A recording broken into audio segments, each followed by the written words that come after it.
चलिए, चुन चुन के खास पेशकश हमारी, जिसमें कि हम हमारे जो एक्सपर्ट होते हैं बहुत चुन चुन करके जो है कुछ शेयर लेकर के आते हैं, जो कि फंडामेंटली टेक्निकली अलग अलग पैरामीटर्स पे लोग परखने की कोशिश करते हैं। और शरद जी इस कार्य में बहुत माहिर हैं, जो कि उतार चढ़ाव के इस बाज़ार में किस तरह की रणनीति होनी चाहिए वो ढूंढ करके, और कौन से ट्रेंड को पकड़ने की कोशिश करते हैं। अलग अलग हर बार ट्रेंड नया होता है। सर, आपकी राय क्या होगी? सर, आज कौन से ट्रेंड को लेकर के आप लेकर के आए हैं और कौन से शेयर हमारे दर्शकों को आप तोहफे में दे रहे हैं? जी। तो देखिए, एक दो शेयर डिस्कस भी हुए, फिर भी मैं देखूंगा कि बिल्कुल। उसमें डिस्कशन। इरेडा को आप देखिए, इरेडा में मुझे लगता है कि एक अच्छा बेस बन गया है। बहुत सारे दर्शक हैं हमारे, वो जो है पावर सेक्टर को और पावर फाइनेंस सेक्टर को फॉलो करते हैं। एक अच्छी कंपनी है, नवरत्ना कंपनी है। आप देखें, जो रिन्यूएबल एनर्जी टेक्नोलॉजीज हैं ट्रेडिशनल, चाहे वो सोलर, हाइड्रो, ट्रांसमिशन, बायोमास का हो या ethanol and waste to energy हो, वो सारी चीजें फाइनेंसिंग करती है। इनफैक्ट जो इमर्जिंग टेक्नोलॉजी उसको भी फाइनेंस करे, जिसमें आप battery storage systems, electric vehicle charging infrastructure, green hydrogen pump storage वगैरह है। अगर आप देखिए तो इंस्टॉल कैपेसिटी, जैसा मैंने आपसे डिस्कस किया था थोड़ी देर पहले शो में, 194 गीगावाट है इंडिया की। मई 2024 तक जो गवर्नमेंट चाह रही है 500 गीगावाट हो जाए non fossil fuel based energy 2030 तक। इसकी सारी फाइनेंसिंग, काफी कुछ हद तक फाइनेंसिंग इरेडा के पास है। फर्स्ट क्वार्टर में देखिए तो रेवेन्यू करीब, ऑपरेशन रेवेन्यू 32% वाई वाई बढ़ता हुआ दिखाई दिया था। आउटस्टैंडिंग लोन बुक करीब 34% दिखाई दी थी। नेट एनपीए करीब 31% गिरा था। और अगर आप इंटरेस्ट इनकम देखें तो 31% बढ़ती हुई दिखाई दी थी। और निम जो है वो आपको 330 बेसिस पॉइंट 6 बढ़ता हुआ दिखाई दिया था। बैलेंस शीट 66,800 करोड़ की है। और कंपनी अभी बोर्ड मिल रहा है करीब 4500 करोड़ रेज करना चाह रहा है। तो बिल्कुल सर, यहाँ पर मुझे लगता है कि इसके मार्जिन एक्सपेंशन आने वाले समय में होगा। स्टॉक थोड़ा सुस्ता रहा है एक सप्ताह से, इसीलिए खरीदने का अच्छा मौका है। बेस बना है 240 के आसपास। आप 283 और 306 के टारगेट के लिए, मतलब 12% और 20% के टारगेट के लिए आप बिल्कुल इसको खरीद सकते हैं, मुझे लगता है। और इसके अलावा सर देखिए, दूसरा स्टॉक है जेएम फाइनेंशियल। अगर आप जेएम फाइनेंशियल को देखेंगे तो यहाँ पर इस पर्टिकुलर कंपनी को अगर आप रीड करेंगे तो यहाँ पर ये जो कंपनी है ये basically investment banking, mortgage lending और इसके बाद डिस्ट्रेस क्रेडिट और एसेट मैनेजमेंट में काम करती है। इन्होंने क्या किया है कि कंपनी ने अपनी ही कंपनी को एक्वायर करने की कोशिश किया। ये लोग अमेलगमेट कर रहे हैं कंपनी को। जेएम फाइनेंशियल क्रेडिट सॉल्यूशन में जो 47% स्टेक का वो बढ़कर के 95% हो जाएगा, जिसमें करीब 1282 करोड़ का इनका पैसा जाना है। अगर आप देखेंगे तो रेगुलेटरी अप्रूवल ऑब्वियसली चाहिए। रिटेल मॉर्गेज बुक में हमें 61% Y Y growth last quarter में देखने को मिला था। अगर आप डिस्ट्रेस क्रेडिट सेगमेंट में देखें तो काफी बड़ा बिजनेस है अब इंडिया के अंदर, आफ्टर जिस तरह से बैड बैंक का हम इंफॉर्मेशन हमें देखने को मिला। अगर ऑल्टरनेटिव और डिस्ट्रेस क्रेडिट स्पेस में देखेंगे तो जो असेट रिकंस्ट्रक्शन बिजनेस है जेएम फाइनेंशियल क्रेडिट सॉल्यूशन के नाम से, उसको ये कंपनी इसमें 72% एक्वायर कर रही है जेएम फाइनेंशियल एआरसी में, जिससे कि इस कंपनी को और इंटरेस्ट आने वाले समय बढ़ेगा। अगर एसेट मैनेजमेंट बिजनेस देखें तो wealth management, broking, portfolio management में कंपनी का ईवन पर 1 लाख करोड़ क्रॉस हो गया है। म्यूचुअल फंड में करीब 10,000 करोड़ क्रॉस हो गया है। फर्स्ट क्वार्टर में कंपनी का 1% रेवेन्यू बढ़ता हुआ दिखाई दिया था। लेकिन इसमें कैच क्या है? सबसे बड़ी बात कैच ये है कि अगर इस पर्टिकुलर कंपनी को देखेंगे तो ये इनका डिस्कशन है कि साहब अगले 2 साल में ये जो एमलगेमेटेड एंटिटी है इसका नेट डेट जीरो हो जाएगा। और जो इसका कैश एंड कैश इक्विवेलेंट है जो अभी 630 करोड़ है, बढ़ के 2500 करोड़ हो जाएगा।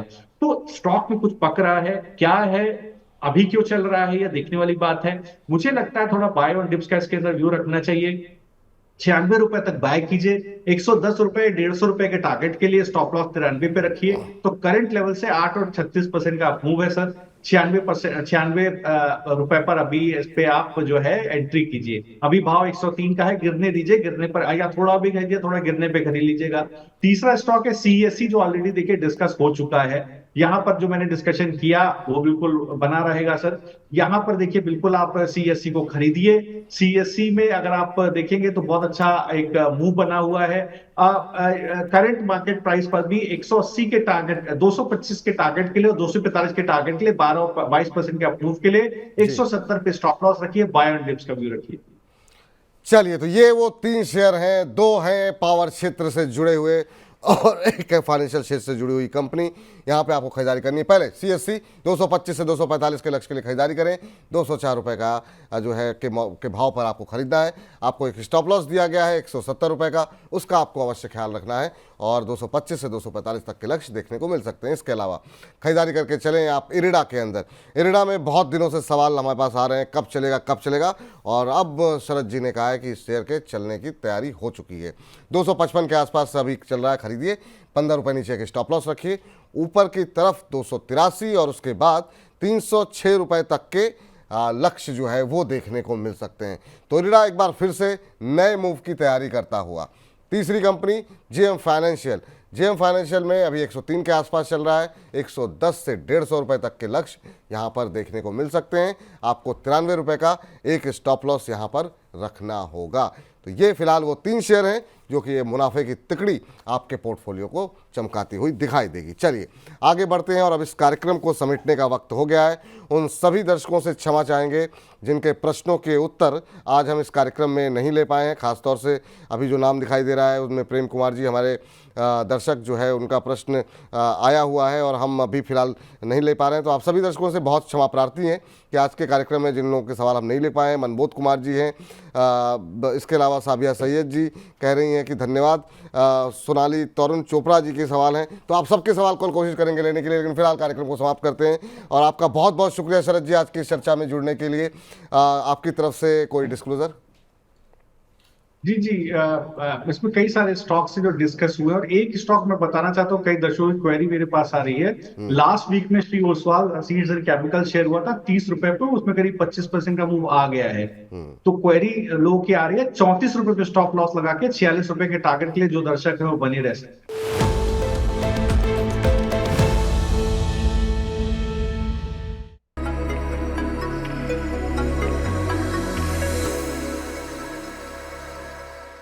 नमस्कार, एक बार फिर से स्वागत है आपका हमारी खास पेशकश सौदा मुनाफिका में, जिसमें हम लेकर के आते हैं हर रोज HDFC स्काई की तरफ से एक शानदार कॉल।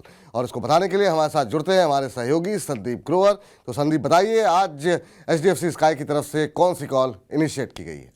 शुक्र विपुल भाई। आज के लिए HDFC स्काई की ओर से एक फंडामेंटल कॉल है जो कि आपके लिए लाई गई है। वो एक पैकेजिंग क्षेत्र की कंपनी है, EPL लिमिटेड के नाम से एक फंडामेंटल कॉल है जिसमें 249 रुपये 63 पैसे ये रेकमेंडेड प्राइस है जहां पे इस शेयर में खरीदारी करने की राय दी गई है। 292 रुपये का टारगेट प्राइस है और इस तरह आपको करीब करीब 17% के आसपास का रिटर्न देखने को मिल सकता है। ये कॉल 11 सितंबर 2025 तक वैलिड है, यानी कि 1 साल के आसपास का आपको व्यू लेके चलना है, जब तक आपको 17% के आसपास का रिटर्न मिल सकता है। क्योंकि ये फंडामेंटल कॉल है तो कोई स्टॉप लॉस यहाँ पे नहीं सुझाया गया है, लेकिन शेयर मोमेंटम में है और यहाँ पे 17% के आसपास के जो गेन्स हैं वो आपको ज़रूर देखने को मिल सकते हैं। ये तमाम trading calls HDFC sky app का एक फीचर है जहां आप HDFC स्काई की in house expert research team से रिकमेंडेशंस ले सकते हैं। साथ ही स्क्रीन पर दिए गए QR कोड की मदद से आप HDFC स्काई के ऐप को डाउनलोड भी कर सकते हैं या फिर डिस्क्रिप्शन में दिए गए लिंक पर क्लिक करके HDFC स्काई के साथ डीमैट और ट्रेडिंग अकाउंट खोल सकते हैं। चलिए संदीप, बहुत बहुत शुक्रिया, बहुत बहुत धन्यवाद आपका आज की HDFC स्काई की तरफ से इनिशिएट की गई ये कॉल बताने के लिए। तो फिलहाल अपनी इस खास सेगमेंट को यहीं पर समाप्त करते हैं, लेकिन आप लगातार बने रहिए मनी 9 के साथ।